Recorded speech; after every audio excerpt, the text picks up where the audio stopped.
In this video, I'll show you how to calculate the intrinsic value of a stock using the famous formula developed by Benjamin Graham. Benjamin Graham is often referred to as the father of value investing, and he was the mentor of Warren Buffett, who is one of the most successful investors of all time. Both Graham and Buffett studied at Columbia University, which happens to be where I went to school as well. So during my time at Columbia, their investing principles and ideas were referenced in almost every class. And Graham's most popular book, called The Intelligent Investor, is a must-read for all value investors. So Graham developed several formulas on value investing, and they've been refined over time. As you can see on my screen, we have 3 formulas that we'll go over in this video. The original formula, which focuses on earnings per share and growth, an updated version by Graham that includes adjustments for bond yields, and finally a more modern analyst revision that makes the formula a bit more conservative. So in this video, I'll guide you step by step through calculating intrinsic value using these formulas, right in Google Sheets. I'm using Google Sheets because it's going to be easier to automate certain steps, but I'll tell you how to do the same analysis in Excel as well. So let's dive in. So on the left side of my screen, I prepared a quick table that will be populating together based on these formulas. And you'll notice that the table contains 3 different columns. The original, that's the same as this formula, updated, the same as this one, and the revised, the same as this one. So we'll basically be finding the intrinsic value of a real company with 3 different formulas. I'll mostly focus on populating the second formula, but then we'll enter different numbers, if any, into the first and third. And you can easily recreate the same thing in Google Sheets or Excel and follow my steps. So let's start with the first input, which is going to be the stock ticker. For this video, we'll be valuing a company called Alphabet or Google, and the ticker for that is GOOG. So we're going to enter it in the second formula, and then in the first one it's going to be the same, so we'll just reference the second. And in the third it's also going to be the same, so we'll reference the second formula here. The next thing that we'll need to fill out is the EPS of a company, which is the first value in each of the formulas. So EPS stands for earnings per share, which is essentially the company's net profit divided by the number of shares of its stock. In simpler terms, it tells us how much profit the company is making for each single stock that a person owns. And there are 2 easy ways for us to get an EPS of a company. One of the ways is manual and another is automated. For the manual part, we can go to a website like Yahoo Finance, type the ticker of the company, so Google, go to the page, and below the chart, you'll see the EPS trailing 12 months at 7.53. So we can come here and just type 7.53. Or another way is going to be automated, where we can just type the equal sign, type Google Finance, we're going to select the ticker, comma, and then in quotations we can type EPS. And you'll see 754, which is very close to 753, so we'll just go with 754 in this case. But sometimes when the difference is too large between Google and Yahoo, we should go with the Yahoo number because it reports a diluted EPS versus the basic EPS reported by Google Finance. But in this case, the difference between the Google Finance formula and the Yahoo Finance website is only 1 cent, so we're just going to keep the Google Finance number for simplicity. And in both the original formula and the revised by analysts, the EPS is going to be the same, so we're just going to link it to the same cell. So let's link it here, and then let's take it and link it here. And now we're ready to move to the next input needed for our formula, which is going to be the PE ratio of a company with no growth. So in Graham's original formula more than 60 years ago, the number 8.5 represented the base price to earnings ratio for a company with 0 growth. This means that Graham believed a company that isn't growing at all should still have a PE ratio of 8.5 based on the idea that even stagnant companies provide a certain level of baseline value. But over time, analysts thought that 8.5 in both of Graham's formulas here was too high, and they wanted to use a more conservative number, which is why they decided to update it to 7. So because of that, for the second formula, we're going to enter 8.5 to match with 8.5 here. For the first one, we're going to link it to the second one because both of them are 8.5. And for the third one, we're going to manually enter 7 because 7 is here. Now we're ready to move to the next section of the formula, which is the plus 2g part here, plus 2g, or plus g in the third one. And this part of the formula will help us make our inputs into these 2 lines of our table, the growth multiplier line, and the growth rate projection. So now let's talk about why the first two formulas have plus 2g, while the third formula only has plus 1g. But first, let's start with understanding what G stands for. In Graham's formula, G represents the expected growth rate of a company's earnings, which is an estimate of how much the company's profits are likely to grow each year for the foreseeable future. Growth is very important because a company that's growing its earnings is usually way more valuable to investors. So in Graham's original formula, he used 2G to give extra weight to growth. He believed that growth had a multiplied impact on a company's value. Kind of like saying if a company is growing, it should be worth a lot more, not just a little more. But then analysts decided to dial this back to just G instead of the 2G. And they did so because a company's growth is very hard to predict and forecast, so giving it too much weight can lead to unrealistic valuations. So based on this, for line number 4 for the growth multiplier, we're going to use 2 for the second formula, we're going to use 2 for the first formula as well, and then we're going to use 1 for the 1G part. And now we're going to need to enter the growth rate projection for Google. This part is the most complicated and subjective because there are a lot of different approaches to calculate the growth rate. You could download Google's past income statements and look at the past growth rate to try to forecast the future growth rate. Or you could also look online for what Wall Street analysts are forecasting for Google's earning growth and use that number if you're comfortable. So for this video, I want to keep it simple and I don't want to calculate the growth rate myself. So we're gonna go on Google and we're gonna type Google future earnings growth forecast. Let's open this first website. And this website is projecting the earnings growth rate to be at 11.8% for Google. So let's go back to our formula and we're gonna populate 11.8. I don't know if it's accurate or not, but I'm just using 11.8 from that website just to show as an example. For the first formula, it's gonna be the same.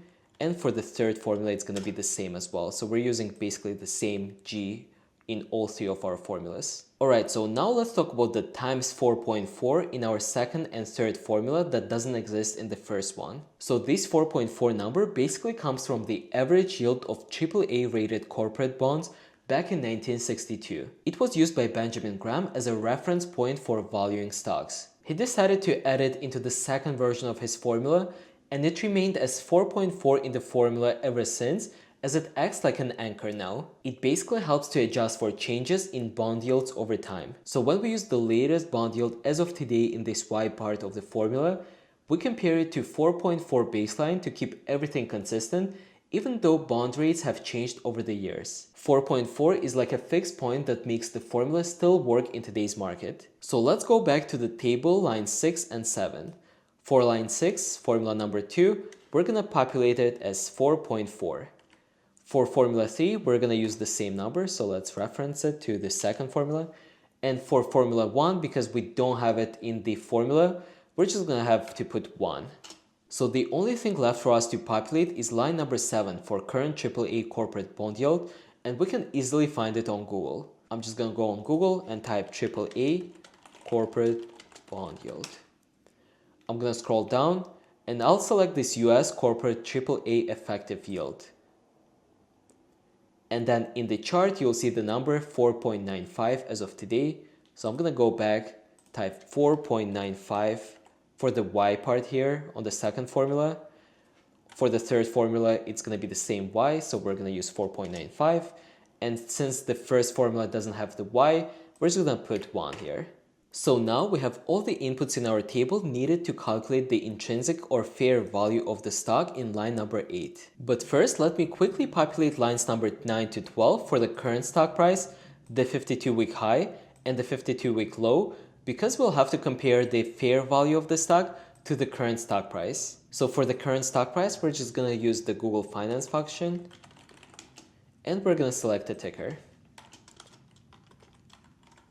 For the second formula, it's going to be the same for all three of them, so I'm just going to reference. So the current stock price is $201.90. For the 52-week high line, we're just going to use the Google Finance function again. We're going to select the ticker, and we're going to type high 52. We're going to reference this. So the highest price was $203.84 within the last 52 weeks. And then let's find the lowest price, which is going to be Google Finance. Let's select the ticker. We're going to type low 52. So the lowest price was $131.55. And now let's just enter the formula to compare the intrinsic value to the stock price. We're just going to use the intrinsic value divided by the stock price minus 1. So as of now, it's negative 100% because the intrinsic value is 0. But once we calculate, we're going to know if the stock price is undervalued or overvalued. So now we're finally ready to calculate the intrinsic value of the Google stock. Let's start with an equal sign. Let's open two brackets. The first thing we're going to need is the EPS. So we're going to select the EPS multiplied by, let's open another bracket. Then the next thing is going to be the PE of a company with no growth. So we're going to select 8.5 for formula number 2. We're going to plus. The next thing is 2G. So we're going to do 2 multiplied by the growth rate here. Close the bracket. Then we'll need to multiply it by 4.4. So we're going to multiply by this cell. Close the bracket. Close the final bracket. And let's divide everything by the y, which is 4.95. And let's copy this formula to the first and the third one. So now you see that based on Graham's original first formula, the fair value of the Google stock should be $242 or 20% higher than the current price of $201, suggesting that Google might be undervalued. And based on Graham's updated second formula here, you'll see that the intrinsic value of the stock is $215, which compared to the current price of $201 is 6.6% higher, suggesting that the stock might be slightly undervalued. But based on the last formula, the analyst revised one, you see that the intrinsic value should be $126, suggesting that the stock is overvalued by 37%. And what's interesting here is that the intrinsic value of $126 based on the third most conservative approach is somewhat close to the 52-week low price of the stock. And then the second approach kind of matches to the 52-week high price of the stock. So personally, what I found out works best for me is to try to buy the stock at around this price. The realistic scenario for the stock's growth is going to be this number, and the best case scenario for the future growth is going to be this number. But it may not work well for every company, and you may have to use other valuation methodologies to try to find the intrinsic value of the stock, because this is not the only one. And now, as we have all the formulas built, let us do an intrinsic value calculation of some other company, and for that we'll only need to change two cells. The first cell is going to be the stock ticker cell, so let us just remove Google from there and highlight it in yellow. And the second one is going to be the growth rate projection, so we'll remove the 11.8 from Google and we'll input the new one for the new company. For this one, I want to find an intrinsic value of the Apple stock. So I'm just going to enter the AAPL, click enter, and you'll see that the EPS is now updated for Apple. The stock price is $222 for Apple. The 52-week low was $164, 52-week high was $260, and the current intrinsic value is very low, $57, $51, $42. Because we haven't entered any growth rate projections yet. So let's go back to this website. Let's go back in Google. I'm just going to type Apple future earnings growth forecast. And we're going to use the same website for consistency. And this website is forecasting 10.4% earnings growth rate. So we're going to come back and put 10.4. So it's going to be 10.4 across these three formulas. And now you will see that the intrinsic value based on the most conservative formula is 104. Based on the second is 175. Based on the third, it's 197. In all three cases, the stock seems to be overvalued. But one thing to note is that the formula is very sensitive to the growth rate projection. If you think that 10.4 is very low and based on your calculation, the growth rate should be maybe like 15%. If you type 15% here, you'll see that the stock prices change dramatically. The intrinsic value based on the first formula is going to be $260, which is 16.7% higher than the current price. $231 for the second formula, which is 3.7% higher. And on the third formula, it's going to be $132, which is somewhat close to the 52-week low price. So I hope you found this video helpful and that now you can use Benjamin Graham's intrinsic value formulas to try to calculate the fair value of different companies. And as a heads up, the stock market is so unpredictable and dynamic that no valuation formula ever is going to be perfect in predicting the stock prices. So don't make all your investment decisions based on just one formula. Make sure to do a detailed research on each company beyond just these formulas before you decide to invest. Thank you for watching this video, and I'll see you in the next one.